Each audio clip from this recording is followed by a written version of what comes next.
Okay, so just a little bit about me. My name is Alex, as Jennifer said. I was introduced to tarot in about 2014 when a very good friend of mine came over and read my cards for me. I was instantly hooked to the imagery and the symbols, and I really wanted to figure out how I could get into this. What what I thought was going to be a very hard process ended up actually being a lot easier than I thought because, as you will see, we all have the inner ability to read. So before we get started, I just want to show you up on the side of your screen, you probably can see a little box that has me and Jennifer in it, and then some of you. In order to see the whole presentation, if you click on that little line where the arrow is pointing, it will minimize all of the screens on the side so that you can see the whole presentation. There are times when I will actually be showing you some cards. So to get back to me, I will let you know when that time is coming. And with the second arrow, you just have to hit those little buttons on the side. So I will give you a minute to go ahead and do that to minimize yourself so that we can see the whole screen.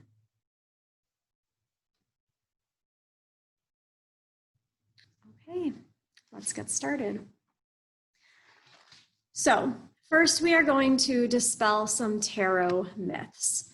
This is the one I get 99% of the time. Tarot is witchcraft or something of the sort, something that has to do with evil entities, which just is simply not true. It's actually the opposite. I call on my angels and my spirit guides constantly to surround me with positive energy and protect the energy in the room. You all have supportive angels and other spiritual guides, so you don't have to worry that something negative is going to happen to you by reading the cards. And the angels and the spirit guides actually help guide your reading. The symbols and imagery that are on the cards are also very spiritual, and we are going to get into the history of the tarot so that you can see all of the religious and spiritual connections. The second myth is that you must be psychic to read the tarot. This is totally wrong. Anyone can read. As I stated before, we all have spiritual guides surrounding us constantly. The guides use your energy to ensure that you are getting the messages that you need to receive. It does not require any formal training. However, there are things that you can do to become better at reading the tarot. So with practice, there's tons of resources, which we will talk about later as well, but you do not have to be psychic to read the tarot. I am not psychic at all. Another myth, and this is why a lot of people are afraid to read tarot, is because they think that the cards are literal predictors of the future.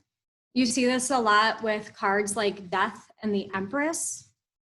If you pull a death card, a lot of people think that that automatically means someone around you or yourself is going to die, which is the actual opposite, as we will talk about later.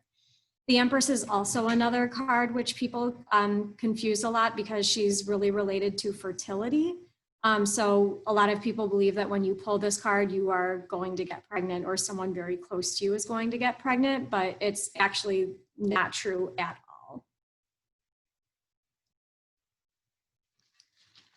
Okay, another myth, the tarot reader knows all. So when you picture a tarot reader, do you kind of see like this lady?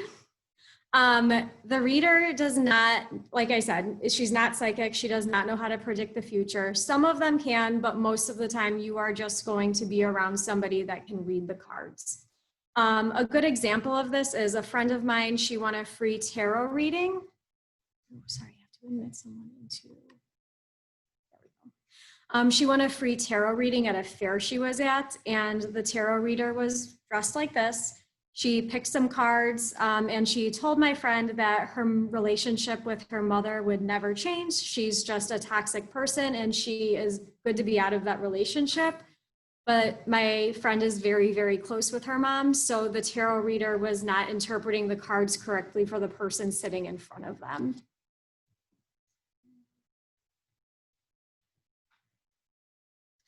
What the tarot reader does have is the knowledge needed to interpret the cards.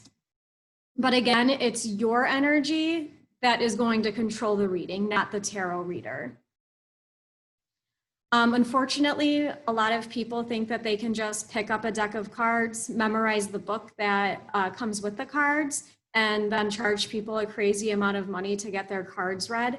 So you really want to avoid readers that seem like hokey or cliche.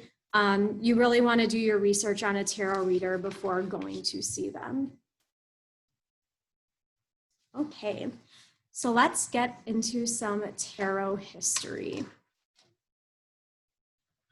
So before we talk about tarot, it's really important to talk about the paper making process and how paper spread. So playing cards were invented cards for playing a variety of games can be documented as early as the invention of paper in early China in the 2nd century. China actually held on to this discovery of paper and the paper making process to themselves, and it did not even begin to spread through Asia for another 500 years after it was made in China. And then it wasn't even introduced to Europe until the 12th century. The first paper production was 1151 in Spain. So a lot of people think that tarot can be traced to ancient Egyptian times, but as we go on, we will see that this could not be true because you needed actual paper. So tarot began as a 15th century card game. There were many variations of decks that were created between the year 900 and 1400. However, none of these decks were considered tarot. All of the decks were like our modern suits that we see right now, with like the 4 suits, clubs, diamonds, hearts, spades. The first true sign of tarot that we see is in Northern Italy in the 15th century. It's considered tarot because of the addition of a 5th suit. So as we go through the cards, you will see that there's the 4 suits that you would see in a modern deck, but then there's a 5th suit added that's like a trump suit. Tarot back then, or the card game back then, was actually played like a modern day version of bridge, where you have cards that trump one another.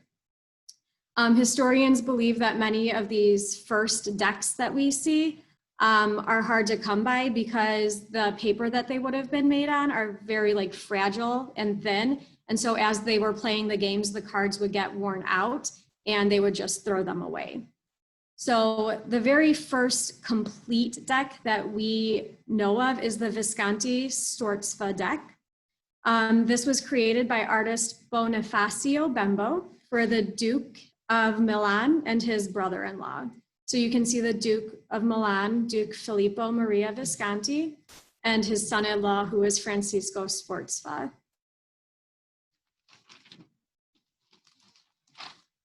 The images on this deck, a lot of tarot cards that you see nowadays are based off of these images. This deck was created around 1450, and it was hand painted, and it was on thick cardboard. So historians believe that because we still have these cards so intact, that these were going to be used for more display purposes instead of card game purposes. We can see this because there was a lot of political unrest in Italy at the time, which led to the Italian Renaissance. So artists were constantly trying to experiment with, their art and compete against one another. So as this Renaissance is going on, this is where we see tarot really beginning to thrive because of all of the different cards made with all of the imagery. Artists also begin to add religious symbols and imagery, and they begin to give cards names. So this is where we really see our modern tarot that we have now coming to form. More trump cards are added. So when we get to the major arcana, we'll see that. And then we move on to the Sola Busca deck.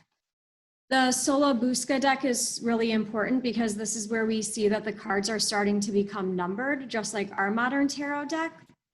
It's also important because the images that we see on this deck inspired a lot of images that we see on the most popular deck today, which is the Rider-Waite tarot deck, and we will talk about that more.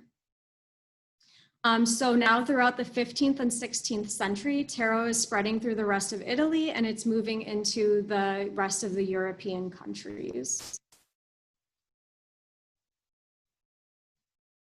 In France, when it finally made it there, the cards were now consistently starting to be numbered and labeled, and French occultists used this deck as the basis for all future tarot readings.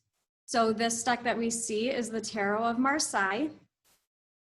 It's during this time that occultists begin adding stories and history to the cards. And we will see a lot of the like ancient Egyptian like theories coming into play here. But as I said before, we can't really consider the symbols to be really tarot because they didn't have cards back then, and what started as a game you needed paper for. Okay, so now we are going to move from 15th century tarot into more modern tarot. So there was a French author. His name was Anthony Court de Gebelin.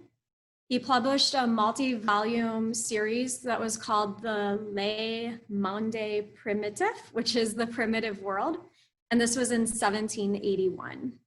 So in this book, he has a whole section of tarot where he explores many theories of how the cards actually came to be into play. So the theories are obviously ancient Egyptians' origins, which we've talked about.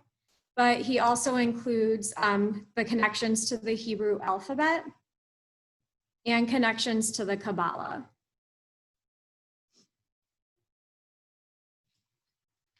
As we get through the years into more modern tarot that we see today, we can find hundreds and hundreds of decks of cards.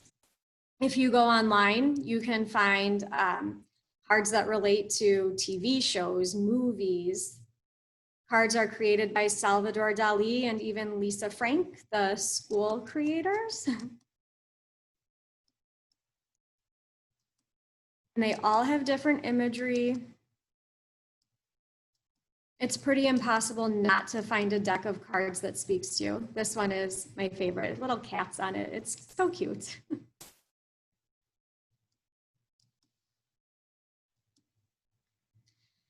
Each deck has significant meaning to the creators and buyers, which is very important because you want to be able to pick a deck that really speaks to you. And we will get to that on the next slide.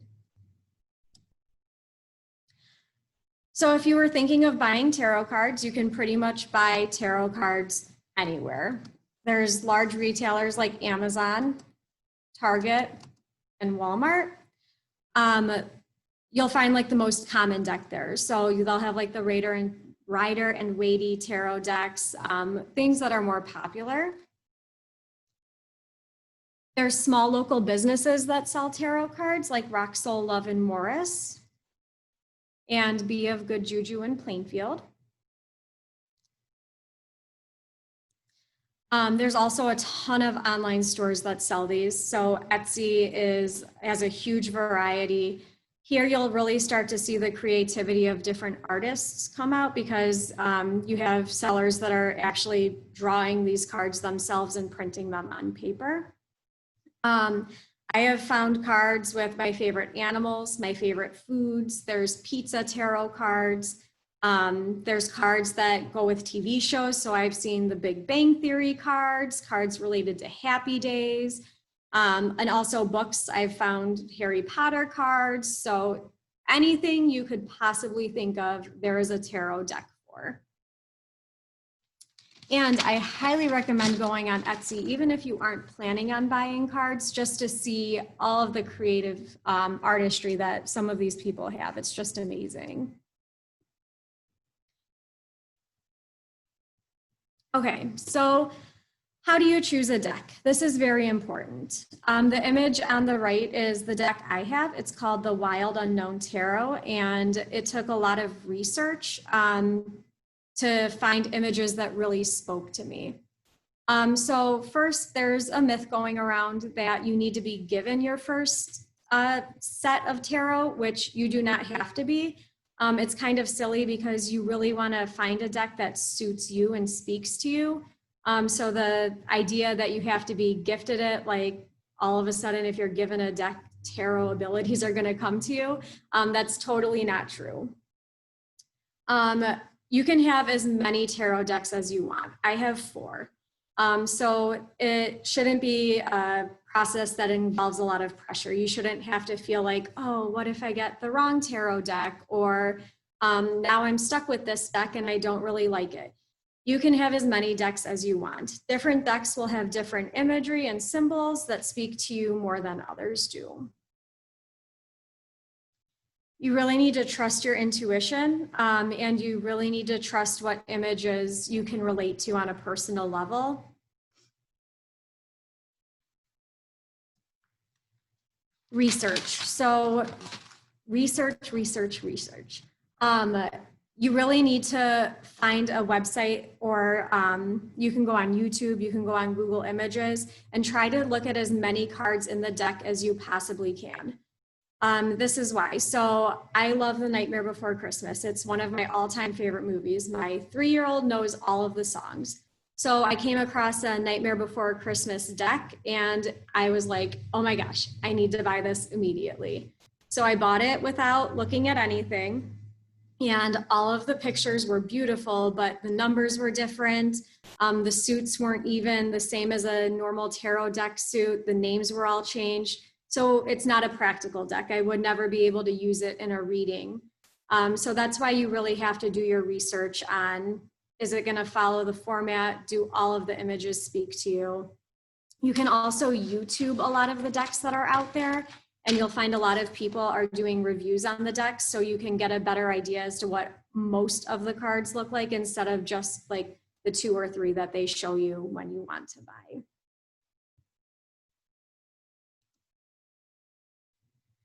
Okay, so let's get into the actual deck setup. There are 78 cards altogether, and the cards are split into the major and minor arcana.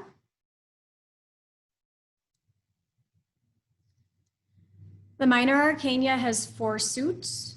There's cups, wands, swords, and pentacles. Each suit will represent different aspects of your life. Each suit also consists of 14 cards. There's an ace through 10, and then a page, knight, king, and queen. So the cups are really the suit of emotions. They represent all things associated with emotions, feelings, love, relationships, and personal connections. It shows indications of thinking with your heart over using logic, which sometimes is a good thing and sometimes will not work in your favor. It shows that you are seeking answers to really emotional issues and personal relationships. So if you receive many hearts in a reading, it can show that you are struggling maybe with emotional conflicts. And it does not have to mean like romantic relationships. It could just be any relationship. So with friends, with other people in your family, co-workers even. It can also show that you are too emotionally invested in something that requires you to step back and use your logic. And it can be a sign to listen to your heart and to rely on your intuition.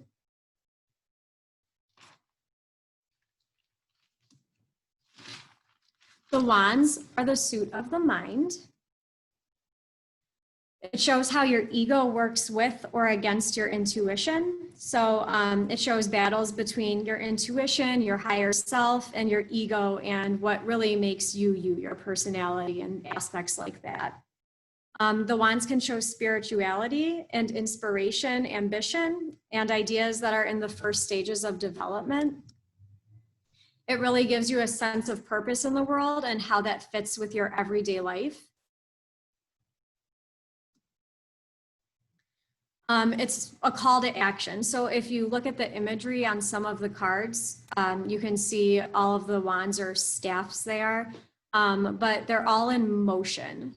So you can really get a sense that the wands are telling you to do something, whatever card you get and how it relates to your situation. And we'll get into most of those cards later. The suits of wands is also connected to the element of fire. So it shows that a call of action needs to be immediate, but also contained. So just like fire, it can spread quickly, but it needs to be monitored in some way. The swords are the suit of power. It shows how intellect must be used in situations of power. So if you have a choice to make, no matter how big or small, you need to remember that this choice does affect other people, and you cannot let power go to your head and use it unwisely. It shows that action can be constructive or destructive. So it's a reminder that when you are deciding on something, you really need to use thought and communication and not act impulsively or with ignorance. It identifies power struggles, so in your job or with family members, with other people in your life, and it shows that you're really going to have to fight for what's fair and what's right.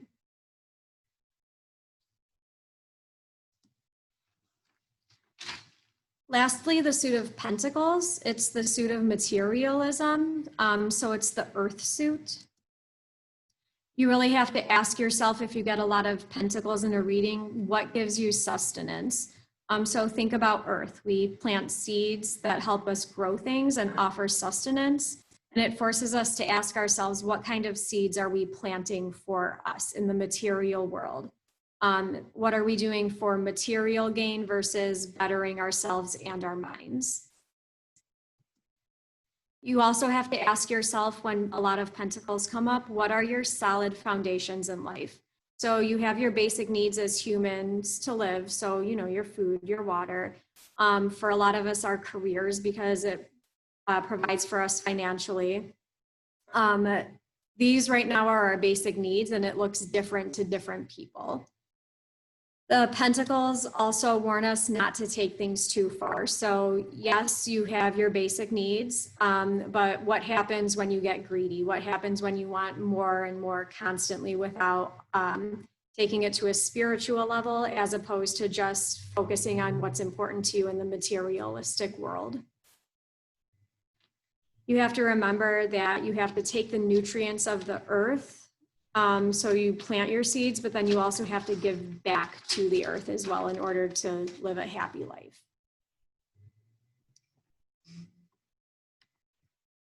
Okay, so if you want to, I am going to go through the numbers of the tarot.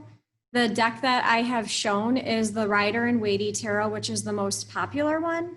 But as we go, I am also going to show you my deck of cards that I have, just so you can see how the symbols are similar, different, and you can get a really good idea of how a deck differs. So in your little video panel, if you hover over, you can click the one box, which should just be me, or if you want to click to find me, you can go to the thumbnail video and find where I am. You can also move your video to wherever you want so that it's not in the way of the presentation. Okay, so as I said, each deck has 4 suits that are numbered 1 through 10, 1 being the aces. It's important to know what each number represents, because there will be a lot of similarities between the numbers, and it helps you become a better reader. Helps you sort of memorize what each card is a little bit faster, knowing what the numbers mean. Sorry, let's find my cards. Okay, so we have the aces first. So the first one is the Ace of Cups, which my cup looks like this. We have the Ace of Wands, the Ace of Swords, and the Ace of Pentacles.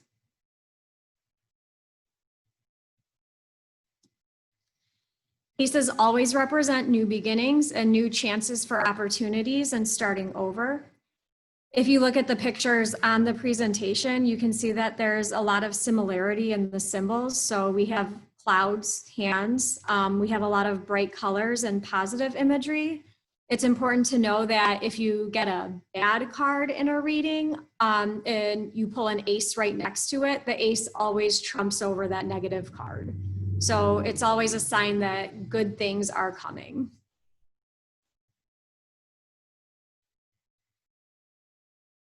All right, we're moving on to the twos. You can see a lot of doubles in the images here. And I have my Ace of Cups, my Ace of Wands, my Ace of Swords. I'm sorry, my twos. I'm sorry, my two of everything, and my two of Pentacles. Twos represent balance and harmony. Sometimes it's a sign that things may seem so perfect that you can become stagnant, like you don't want to leave this perfect situation.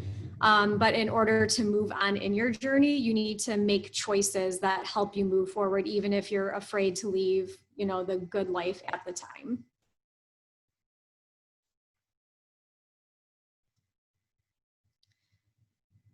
The threes show a different positive or negative outcomes of situations of group working together. So in the Three of Cups, the first picture shown, you can see a lot of group work. Same with the last picture, you see the three people discussing something. In the swords, you can see the swords right through the heart, which represents a negative outcome of a group not working harmoniously together. So I have my Three of Cups, my Three of Wands,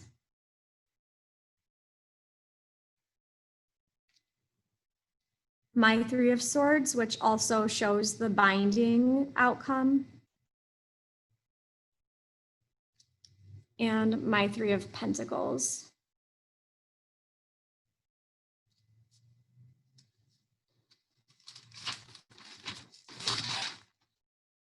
Fours are the extension of the threes. So it's the next step of the journey that was laid by the threes. So if you have a positive outcome from the group work and you worked harmoniously together, you're going to have better outcomes. But if you did not do so well together, it's going to show in the fours. You have my Four of Cups,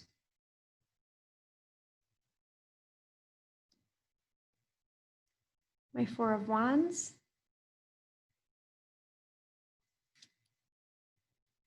my Four of Swords, and my Four of Pentacles.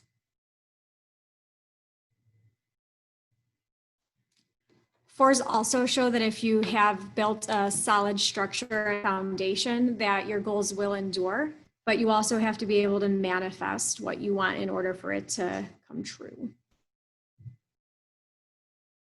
All right. Fives, again, if you look at all of the images on the fives, you can see similarities. It shows conflict, instability, and change. So for example, the Four of Wands, the Five of Wands, the second picture that you see, it shows an external conflict. But if you look at the Five of Cups, it shows someone going inwardly and having that inward conflict with themselves. This is my Five of Cups, my Five of Wands, my Five of Swords, and my Five of Pentacles.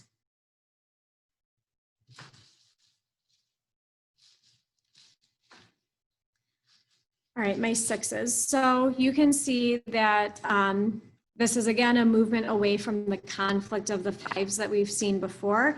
And it usually shows a more harmonious outcome. So you're adjusting to whatever the fives threw at you, and you need to use your communication to make sure that you are still heading in the right direction. This is my Six of Cups, my Six of Wands,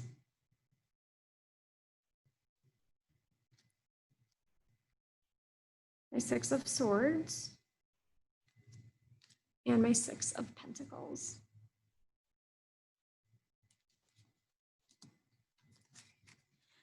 Sevens are going to ask you to take a step back and assess where you are. So you're going to really have a process of personal reflection And it's going to show that hard work is going to advance you in life. So if you look at the Seven of Wands, for example, you can see how hard he's working. Even the Seven of Swords, he's trying to balance all of those swords together, but he's going to work hard at it because he knows that he will persevere. This is my Six of Cups, or Seven. Oh my gosh, my Seven of Cups. My Seven of Wands.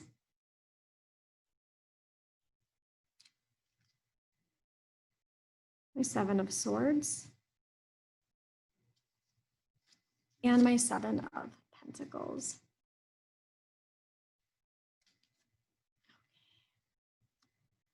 Moving along to the eights. The eights show that whatever task you were trying to accomplish in the sevens with the hard work, you've accomplished it, and now you're working towards mastery. Unless you get the Eight of Swords, which kind of warns that you really did not learn what you needed to do with the seven and you need to take a step back. As you can see in the picture, she's binded. So we have my Eight of Cups, my Eight of Wands, my Eight of Swords, and my Eight of Pentacles.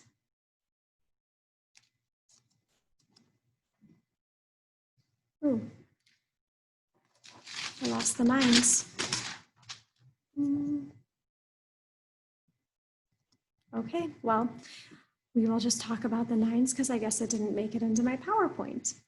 So the nines show that you are nearing completion on whatever journey you are on, whether it's a project at work or an emotional or spiritual journey. Some sort of transition period is coming. The nines also show you that you have to let whatever situation is happening happen because you can't change what's happening. It's going to come no matter what. So this is my Nine of Cups.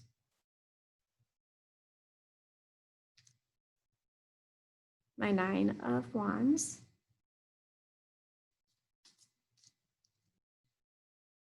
My Nine of Swords, a little creepy.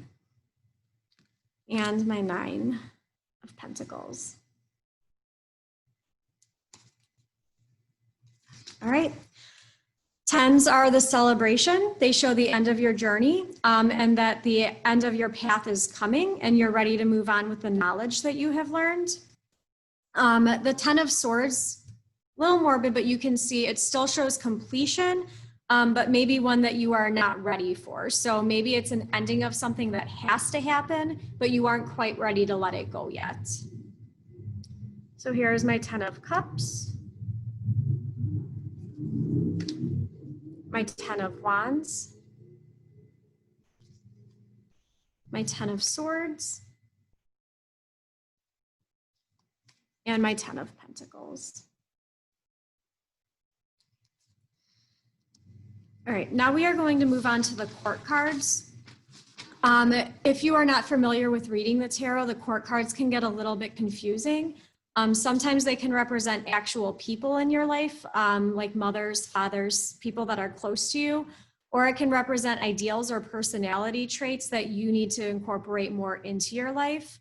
They can also provide warnings that you really need to take heed of. So pages, they're called pages in the Rider and Waite deck. They're called daughters in my deck. As people, they can represent children or those who are young at heart.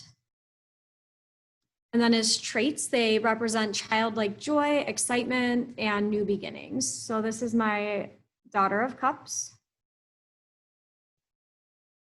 my Daughter of Wands, my Daughter of Swords, and my Daughter of Pentacles.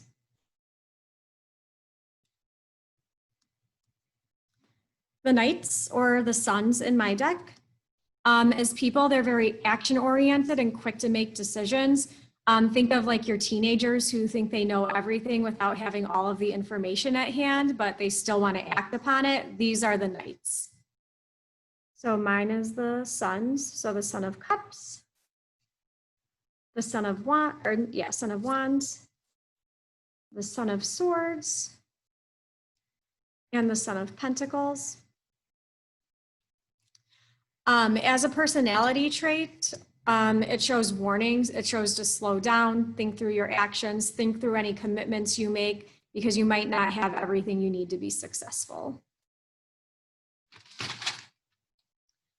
The queens, as people, usually represent mothers or anyone you know in your life that has mother-like qualities. They're very wise, and they have a lot of life lessons to call back on. They're very experienced in all aspects of life. As traits, they're gentle but strong. They're very influential, but without anyone knowing. Think like the man is in control of the house, but the woman is the neck, so she can turn the head whatever way she wants. I love that quote. So this is my Mother Cups, Mother of Wands, Mother of Swords, and Mother of Pentacles. Okay, the kings are the last. They're usually men or father figures who have full control over their feelings, emotions, thoughts, and actions. They never act impulsively because they take responsibility for the well-being of others and they know that that's on them. They're pretty much the whole package people. They're leaders with education and wisdom to back up their power. So I have the Father of Cups, the Father of Wands, the Father of Swords, and the Father of Pentacles. Okay, now we move on to the major arcana, which are the trump cards. There's 22 total cards, and they all trump any cards in the suits, and they are numbered themselves 1 through 21. The Fool is not numbered, so he's not considered part of the numbering process. Yeah. The numbers are called trumps, and in the game that would have been played, the higher card number would be the lower card number. So it begins with the Fool and ends with the World. And these cards are organized in a sequence like a Renaissance parade. So these cards were, during the Renaissance, you would have victory parades after armies would come back to the cities. And it would be organized where the lowest of the low were first, all the way to the highest of the high. So usually it would be like prisoners, things like that would come through the city first, all the way to like the highest ranking generals or anything that they had to sacrifice to the gods. Those would be last because they were the most important. So the Fool is very important because he is the start of our journey. He's the person that is actually going through the journey. He's not numbered because in the game, he would be used as a wild card, much like the Joker in our deck of cards is now. He represents new beginnings. So it shows in this card, or in the Rider and Weighty deck, it shows that he's at the edge of the cliff, and it's his decision now if he's going to fall or if he's going to fly. It also shows that it's never too late to start over. And it really has a look before you leap mentality. So do you have the knowledge to leap in order to fly? And this is my Fool, the little bird.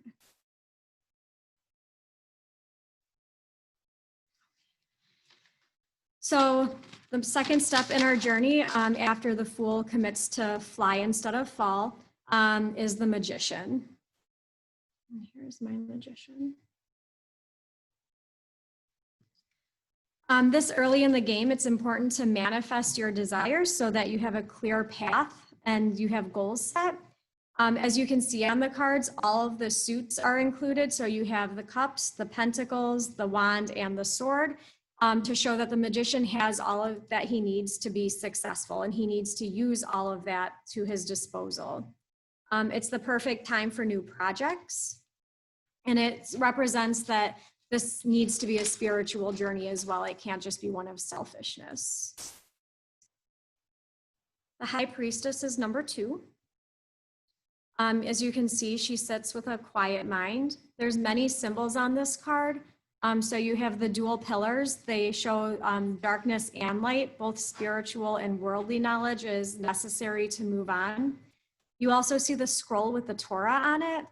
And it signifies that she has the greater laws of universe at her disposal. but she's covering it. So she's going to show it to you once you are ready to see it, but you have to ready yourself and get the knowledge that you need. It also shows that she has hidden knowledge, and you need to rely on your hidden knowledge if you get this card, such as dreams, intuition, and psychic experiences. Psychic experiences are not like, oh, I can predict the future. It's like, I was thinking of this song and all of a sudden it came on the radio, or I was thinking of a friend and she called me. The Empress is number 3. She is the mother and the goddess of the tarot. Here's my Empress. She speaks to our feminine sides, even in men. She's a call to step back and treat ourselves to whatever makes us the happiest. She also shows abundance in every aspect of our life, whether it's material, emotional, nurturing relationships. She represents unconditional love without being binding or possessive. And she represents a side of us that wants to be more loving and more pure to the people around us and to ourselves. The Emperor is the father of the tarot. It shows someone adopting a more fatherly type role, even in females. So someone who provides for the family and protects and defends loved ones. They're someone that you can constantly rely on because they're consistent, they're trustworthy, and they're passionate. And much like the kings, they use their knowledge and expertise to create calm out of chaos. The Hierophant, the figure that you see on the Rider and Weighty deck is a clear representation of the Pope. You can see that he wears the triple crown like our Pope does, and he has the crossed keys of St. Peter at his feet. The 3 nails on top of his head are of the crown are the symbols of Christ's passions, and he holds the papal cross in his hand. I have the raven on mine. The raven symbolizes prophecy and insight, and they can fly and connect the material world with the spiritual world. The Hierophant represents that before you move on, you really need to learn the established set of rules that whatever spiritual journey you are on. You need to learn the fundamental principles before you can make a decision on how to move forward. And you really need to deepen your current practices by listening to teachers and be mentored in things that you do not have enough knowledge about. The Lovers, you can see my card. The Lovers is self-explanatory. It shows beautiful and meaning relationships. Unlike most cards, it shows romantic relationships, whereas other cards show any kind of relationship, but this one is strictly romantic. And it also asks you to rely from guidance from your heart instead of your head. This is also a sign to make mature decisions when choosing romantic partners, because you want someone who respects you, you want someone you trust, that you could be intimate with, and who is emotionally available to you. We have the Chariot. The Chariot shows a very strong warrior, and he's symbolizing victory and success. He doesn't hold any reins in his hands, as you can see, which shows that he's controlling the chariot with his mind. You have to remember back to the Fool, who we started this journey with, and the Magician.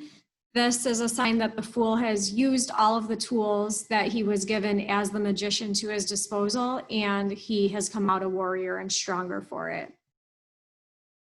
It's a clear sign to attack your goals. You have both the spiritual wisdom that you gained from the Hierophant and the High Priestess, and enough knowledge of the physical world to make smart decisions. You need to build a strong relationship with these warrior aspects of yourself, because it's the only way that you can be successful. Number 8.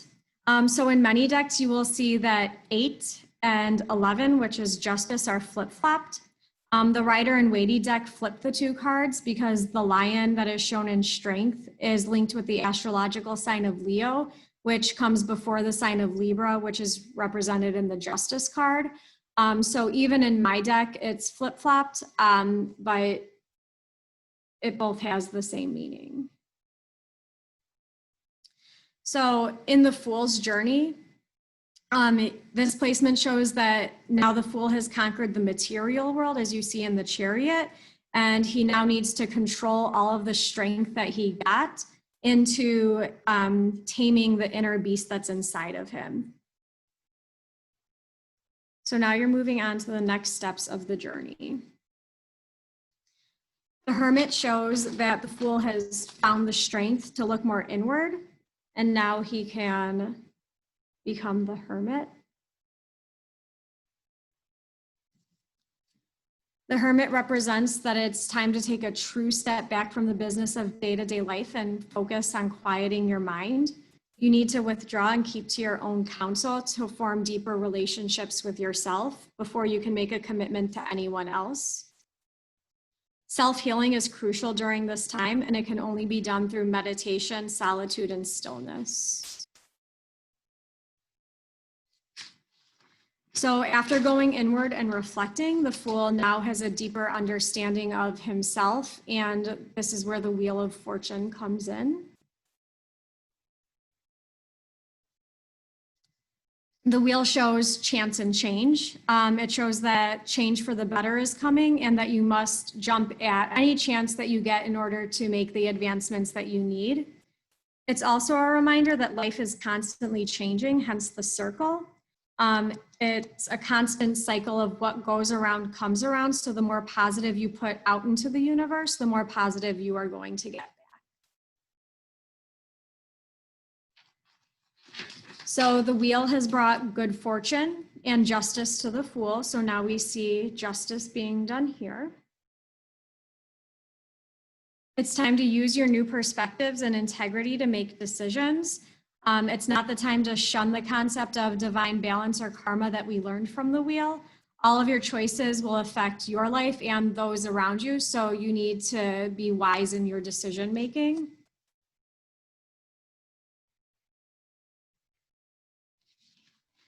The Hanged Man. So the Fool has gained many new perspectives, and now he needs to pause and surrender expectations to reflect. So as you can see, this man is just literally hanging here. But if you look at his face, he's very calm. So it's a reminder that life is out of your control. Like in the picture, he probably did not want to end up where he is now. But instead of resisting hard times and difficult situations, you should remain calm because you have to remember that this too shall pass. So while you're stuck here, it's time for reflection. A scary card. Death is actually the most beautiful card in the deck. So the Fool has let it go, as suggested by the Hanged Man, and, you know, let it come, let it go. And he's now ready to leave his past behind. So this is represented by death. This card represents death of old perspectives or relationships that are doing nothing but holding you back. And it's a reminder that even though all things end, then more things are reborn. And that's what you ultimately want to get to with the Death card, is the rebirth process. All things end as shown by the Wheel of Fortune, but life is consistently going. So huge changes and blessings are coming with this card. So just as the Chariot ended the Fool's journey with the material world, now Temperance is ending the Fool's spiritual side. So he went in with the Hermit. He found that with the Hangman, he found stillness of the mind, things like that. And now he's ready for this rebirth. You need to rely on your strength to go inward and learn to control your emotions.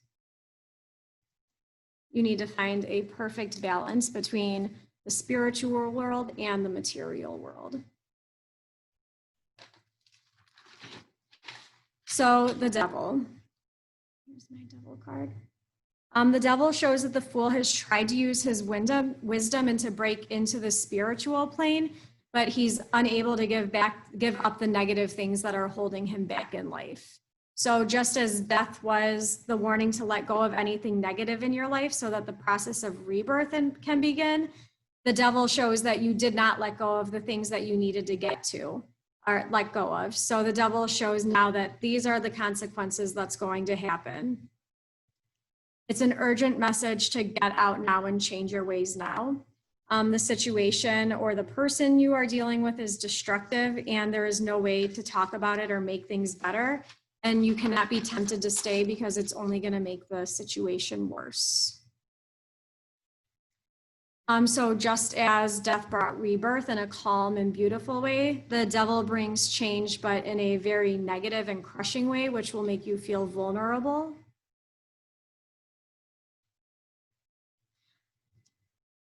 The tower brings inevitable change. It's something that you should have let go of earlier in the journey. So now it's going to be something significant, the collapse of a dream or a relationship, something that's not going to be able to, something you're not going to be able to get over easily. And it really forces you to ask hard questions about your life. So look at how your tower was built and where the holes were and what you can do next time to make it stronger so that this does not happen again. It will be illuminating, and you will find a personal breakthrough through this process. The star. So after the fool's tower falls, it leads him to the star, and this is a time of quiet contemplation or the calm after the storm. The star asks you to really form deep connections with yourself by looking at your past experiences and using them to now make wiser decisions. It's much like the Hermit card, except now you have been through death and the devil and all of that. So you really need to focus on those situations and see how you can better yourself from that. You will feel more intuitive under the light of the star. So you need to use this force to bring that light back into your life and infuse your life with the positivity that it needs at this time. So the Fool has been through a lot at this point, which brings us to the Moon. Under the light of the star, basically, he feels very secure and positive. But under the light of the Moon, he's not totally confident in himself because of all of the negative experiences that he's been through. He's kind of questioning where he actually is on this journey, which can lead to a lot of fear. The Moon causes uncertainty and illusion. So you might feel like people are lying to you, or you might not feel like you can have a full grasp of the truth.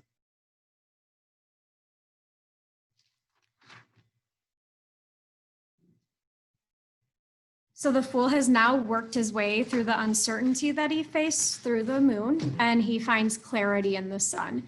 You can see the image on the card of the baby, which shows rebirth. He's finally in a place where he feels really good. So you have to imagine that you are feeling the warm rays of the sun all over you. You can feel that you are just warm inside. It brings energy and clarity and assurance that you are going in the right direction. And now is the time to infuse your life fully with positivity, and remember that karma is going to come back. So the more positivity you give out, the more is going to come back to you. This leads us to Judgment. Judgment is an important card because it's the second to last step in our journey. So it's more of how do you judge yourself, not how do others view you. You really have to come to terms with all of the actions that you've done in the past. You really have to reflect on all of the negative and positive together. And you have to forgive yourself and accept all of the things that you have done in your life in order to get to this final step. And you're now starting to reach the highest level of consciousness. Which brings us to our very last step, which is the world. So you can now see the Fool has made it to the end of his journey. He's conquered the material world, he's conquered the mental world and the spiritual world, and now he's going to live in harmony with the universe. This signifies deep joy and happiness.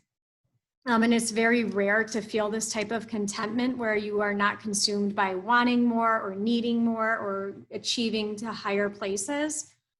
So you really need to think about, what does it mean to be whole? So think about all aspects of your life, your relationships, your career. Are you feeling whole in these things? Are you feeling this deep joy and happiness? And if you're not right now, what can you be doing in order to feel this more? What steps do you have to take?